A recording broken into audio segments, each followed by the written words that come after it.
This podcast is sponsored by BetterHelp. After experiencing trauma, I went to therapy, and my therapist guided me through a difficult time in my life. They helped me understand what was happening and provided me with tools to cope and find my own strength and resilience. Their experience and compassion were invaluable and enabled me to rebuild my life and move forward. I strongly believe in the power of therapy to help people through difficult times. BetterHelp connects you with a licensed therapist who is trained to listen and give you helpful, unbiased advice. First, you go to their site. You can use my link, betterhelp.com/resilience. You answer a few questions, and BetterHelp will match you to a professional who has years of experience helping people with struggles just like yours. Let BetterHelp connect you to a therapist who can support you, all from the comfort of your own home. Visit betterhelp.com/resilience or choose podcast, then notes on resilience during sign up and enjoy a special discount on your first month. I was thinking about similarly how we look at people and that question of what's wrong with them, what's wrong with you needs to be flipped. And we need to be looking at what strengths can that group, this individual, this person that I don't understand, bring to their own recovery, bring to the table, bring to my community that we're missing out on because we didn't include them. Hello, welcome to Notes on Resilience. I'm your host, Manya Chilinsky, and today we have another episode in the series, Unveiling Trauma's Impact, Navigating the Hidden Costs. And today we're talking about trauma and the criminal justice system. My guests are David Dawdy and Travis Atkinson, who both work for TBD Solutions, a consulting firm that works with healthcare and social services systems to improve quality and access to care and help them get better at helping people. We talked about the connection between trauma and justice-involved population. We talked about how do we think about individuals who have been incarcerated or who are involved in the justice system, and the role of our system in preventing us from really helping those individuals thrive in a lot of circumstances. This is a great episode, and I know you're going to learn a lot. Thanks for listening. David, thank you for being a guest again on the podcast. Thanks for being here. Good morning. Good morning. And Travis, I'm thrilled that you're joining us. Thanks for being here today. It's a pleasure.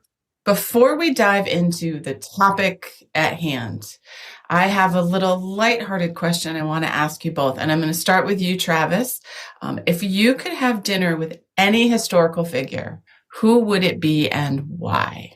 That's a great question. And I think people's assessment of who counts as a historical figure probably plays into this. For me, the history that I care about is that of people in the healing professions and people who have tried to push up against systems that have not served people well. Mm-hmm. And so there's a gentleman named Dr. Loren Mosier, who is a psychiatrist and a researcher in the 70s and 80s and was a pioneer in a lot of crisis services. And I found out about him right near the end of his life, never had a chance to talk to him or meet him. He died about maybe 15, 20 years ago.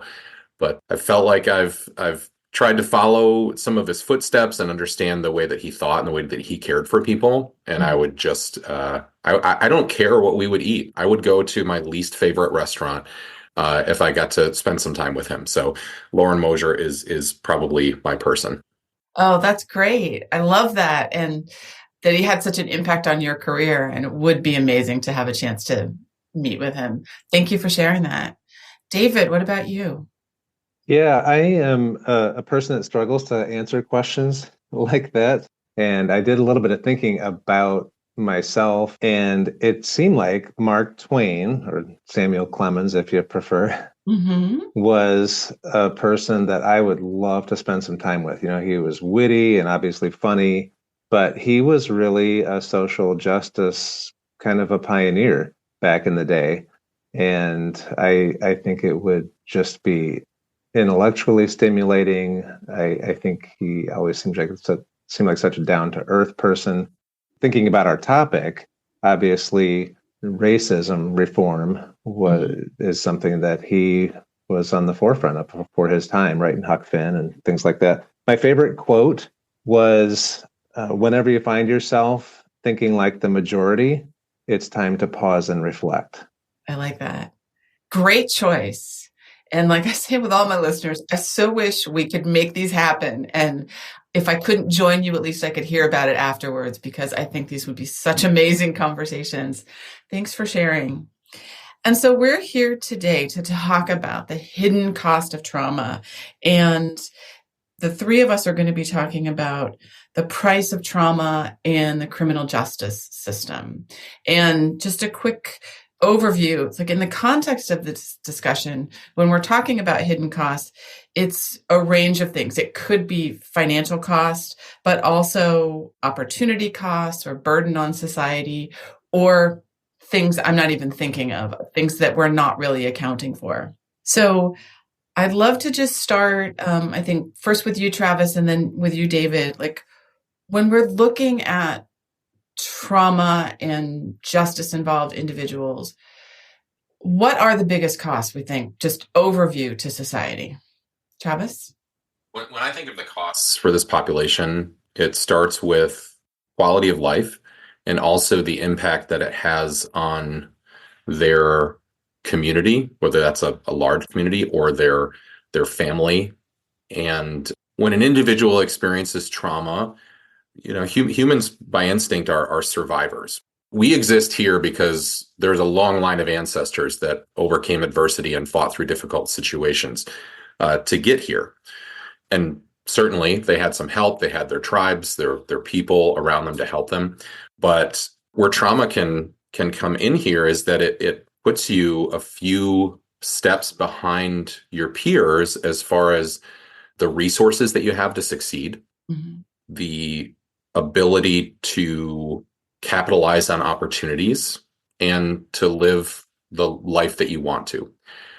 And what I've been most moved by in our healthcare or our social service system is the increased focus on compassion for people and their experiences, and not looking at people as only what they've done or what they did on the worst day of their life or on the biggest mistake that they might have made, but looking at what informed their decision making or their choice in that instance, and trying to address what happened to them instead of what they did.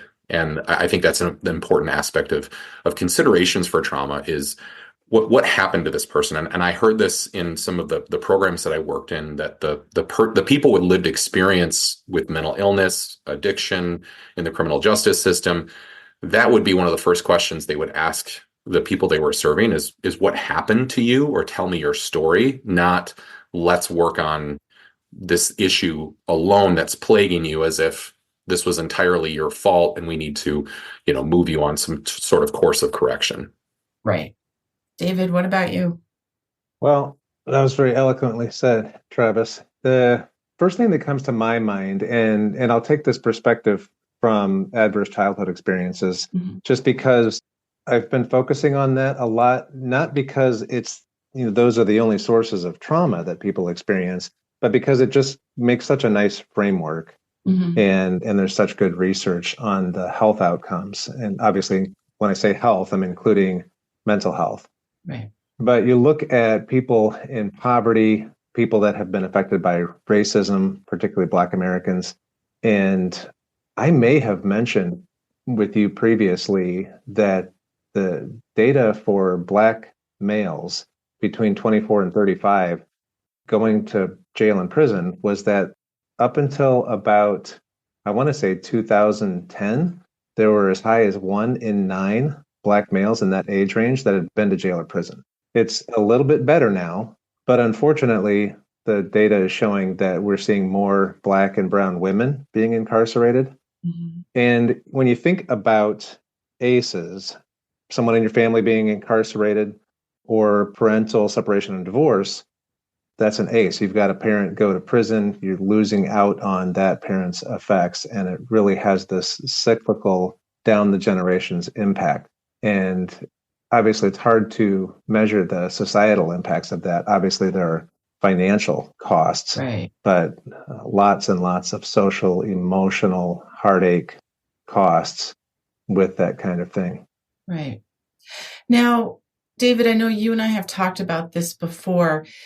Not everyone who is traumatized is going to find themselves involved in the justice system. Right. But trauma seems to be overrepresented in the justice system. So either one of you can you kind of explain what is that? Is there a way to kind of identify that connection? I'll go first because I've looked at that quite a bit with the importance of being trauma informed when you're working with the criminal justice population. And the reason for that is because it's a universal effect within people that get involved in the justice systems. There have been studies done in mental health diversion courts, drug courts, and identifies some kind of historical or current trauma that they've been going through. And that's a much greater rate than just the general population. Difficult circumstances, if you want to call them generally, are common to most of us, or at least many of us. But in the population that gets involved in courts, arrested, put in jail or prison, much higher rates. And those individuals have just experienced more difficult circumstances in their lives. So what systemic or structural barriers do you think are preventing us from dealing with this trauma and how it relates to the criminal justice system and, preventing people from perhaps not ending up in the justice system? Travis? I recently read a book called Healing by Dr. Thomas Insel. Mm-hmm. And Insel worked in the government. He was kind of the mental health czar. I believe he self-identified as that for many years. And he was introduced to a concept or a way of describing our healthcare system, that we have a sick care system instead of a healthcare system. So we have to meet certain criteria for authorization or for eligibility in order to get into certain services. And so unfortunately, we wait until things are pretty bad before somebody gets the help or the care that they need, instead of doing some preventative services or meeting people at an earlier phase to address some of these issues.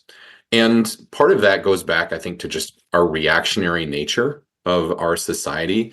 I might not bring my car or my lawnmower or something else with an engine in for repair or maintenance until it's broken, versus waiting, having a maintenance schedule or noticing that something doesn't sound right and trying to get it fixed then. And I think the origins of that, unfortunately, are in a maligned and antiquated belief that people who are struggling will malinger or feign symptoms in order to get help, or that people who are asking for help in a certain stage are trying to work or game the system.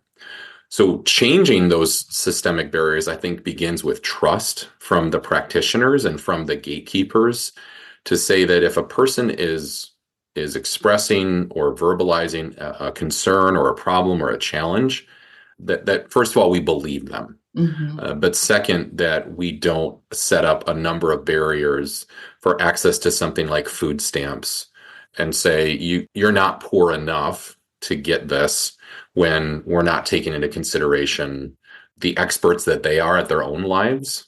But you have to have a lot of capacity in your system, your case managers, your social service, like your social security determination agents.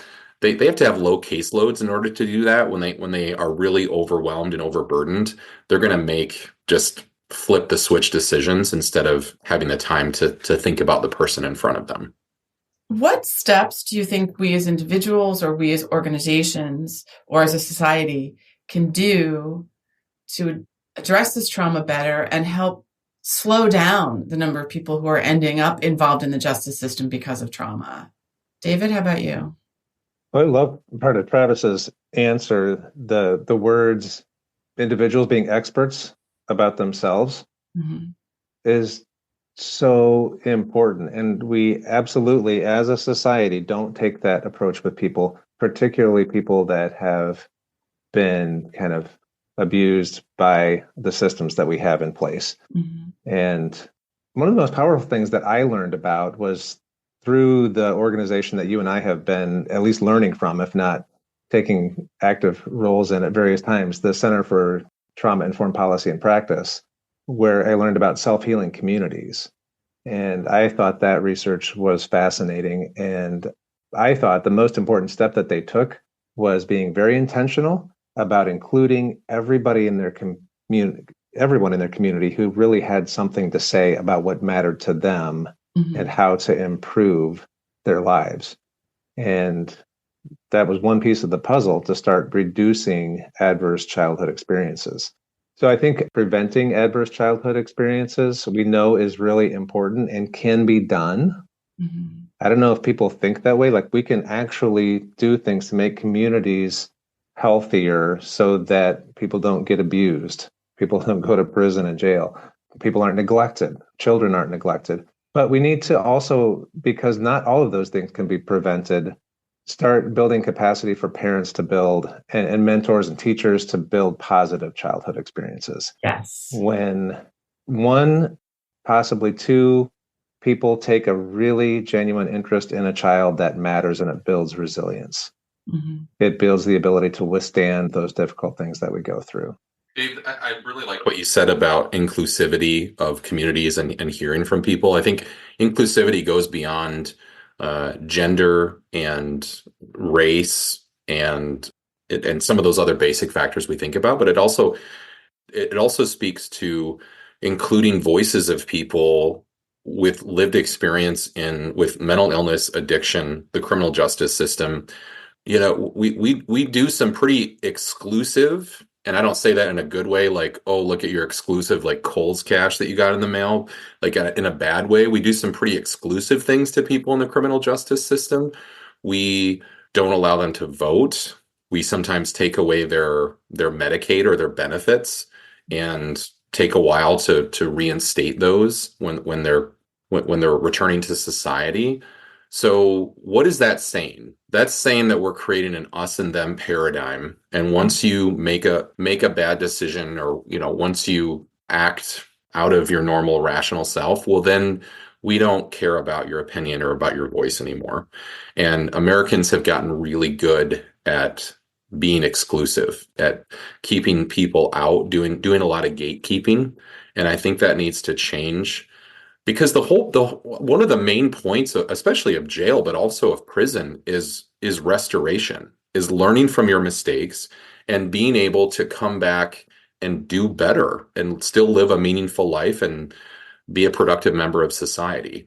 But if we're not listening to their experiences, or if we're discrediting people who have a criminal background and saying your voice doesn't matter, well, we're missing out on opportunities to experience that restoration that not only do we pride ourselves on in other areas, but we personally appreciate when other people give that to us. Right. And I think it's important to add to that it's really important that we go out and say, I want to hear what you have to say to people that are different from us. Mm-hmm. Funny story. I don't know if a lot of people know this, but in prison, so I worked in prison for many, many years, and they have wardens' forums. The warden goes and listens to a group of prisoners about what's going right and wrong inside that prison. And that makes it a more palatable, safe place to be. And people have to serve their time for what happened. But we also, in the United States, don't want to make that a torturous, unsafe place. Right. And try to do better.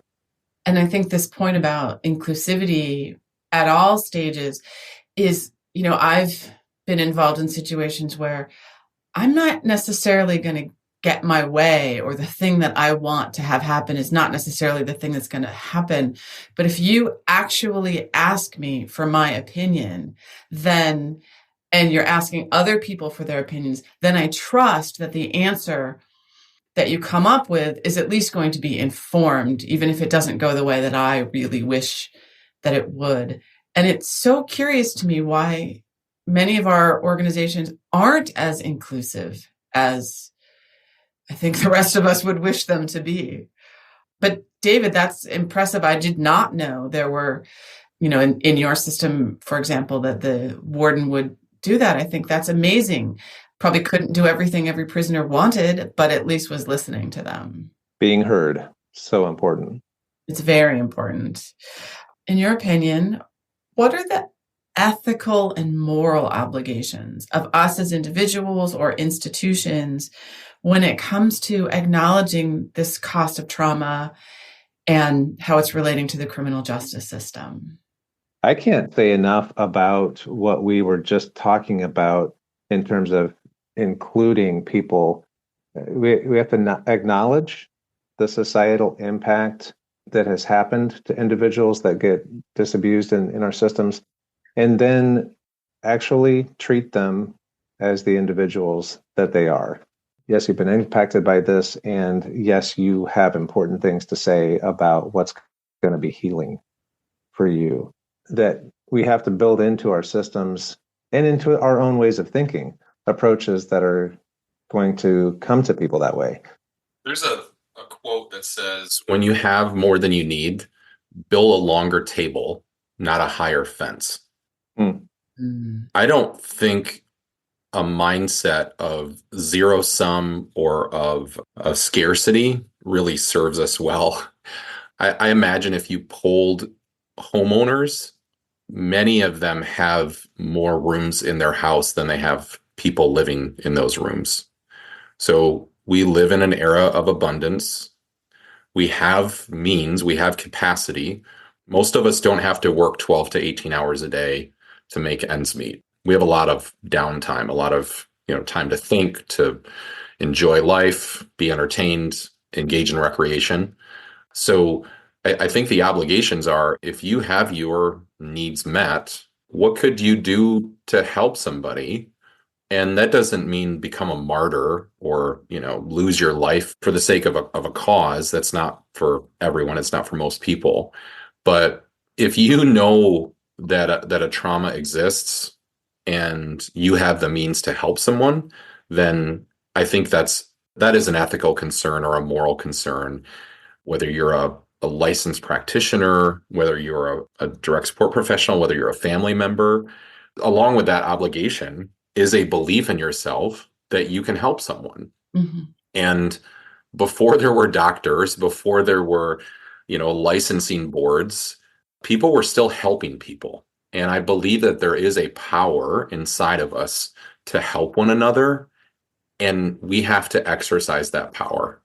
And we're missing out on what might feel like a full life or being a true community partner when we're more concerned about our Netflix binge than we are about the restoration of our neighbor, or than we are about giving something of ourselves because somebody else would like to have an adequate or a decent quality of life. And we sit in our own homes or, behind our own fences, not extending to them what we could. If I can add to that a little bit, what Travis is making me think of is the trauma-informed care approach being boiled down to two sentences, which is, instead of asking what's wrong with you, asking what happened. What happened to you? What's going on? And it's such a big mindset shift, which just remembered something else I wanted to mention in terms of specifically what we can do in all, talking big terms about society and organizations. But I mentioned to you in a recent discussion that there was this big scare in 2022 and 2023 about shoplifting and how bad it had gotten. And as it turns out, the data that's coming doesn't really support that there was a big change in shoplifting since before the pandemic. What happened was everything kind of shut down in 2020 with COVID, right? And then it bounced back. Mm-hmm. And it in some ways hasn't bounced back as much. In some ways, like New York City has had big problems, but the response to that has been to make more and tougher laws. In Travis's language, higher fences, harsher penalties. And that really affects the people that can least afford to be incarcerated, to get into the justice system, which makes it difficult for them to get the treatment that they need or the opportunity that they need. And that kind of a response by lawmakers is obviously not trauma informed. And we've got to make progress on that. Yeah. Thank you for bringing that up. These are great points. And Travis, David, I could talk to you guys for about 3 hours on this topic. And I want to, but we are really close to the end of the time for this episode. Travis, any last thoughts you want to leave us with about this subject and what we can do to improve?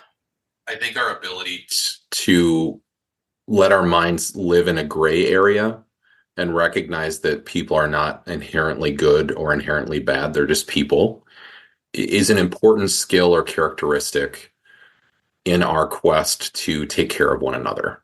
And if we take on some more collectivist tendencies, some more Eastern mindset of that we're all in this together, that we're all, a part of something, I think that will serve us well.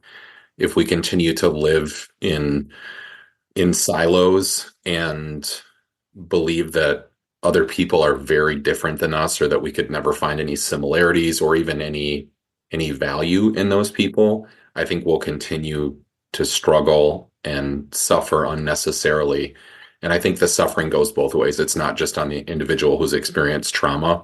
It's on the person who missed an opportunity to help someone. And if you believe in karma, or if you believe in things coming back around, it's just bad for all of us. We could all do so much better. And so I think that invitation to be more present with people around us and to celebrate or to discover our similarities is really important in this quest. Thank you so much, Travis. David, how about you? Any final thoughts?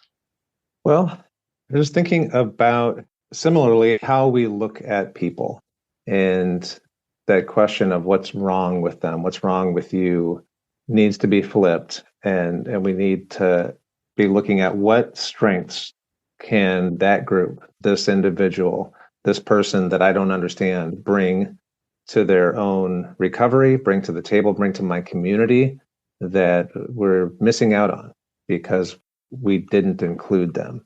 In the mental health world, we're doing a good job of that by training up peer support specialists, peer recovery coaches who have lived experience and can come alongside someone that's struggling. Mm-hmm. And we need to continue that work. There's not enough. It needs to expand into other opportunities. And I think that's one really solid way that we can continue to enhance people, because when with peers, we identify the struggle that you went through made you stronger, and you can help somebody else. And I think that's a really good opportunity to invest in. Oh, thank you so much, David, Travis. This was such a good conversation, and I know our listeners are going to learn a lot. So thanks for being here today. Thank you so much. Bye, everyone. Thank you for listening.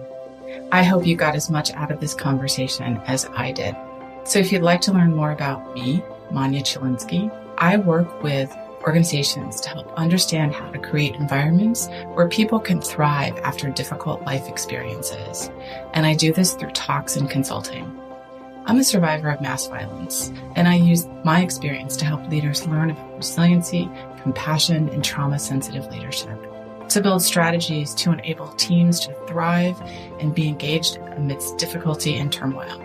If this is something you want to learn more about, visit my website, www.manyachilinsky.com, or email me at manya@manyachilinsky, or stop by my social media on LinkedIn and Twitter. Thanks so much.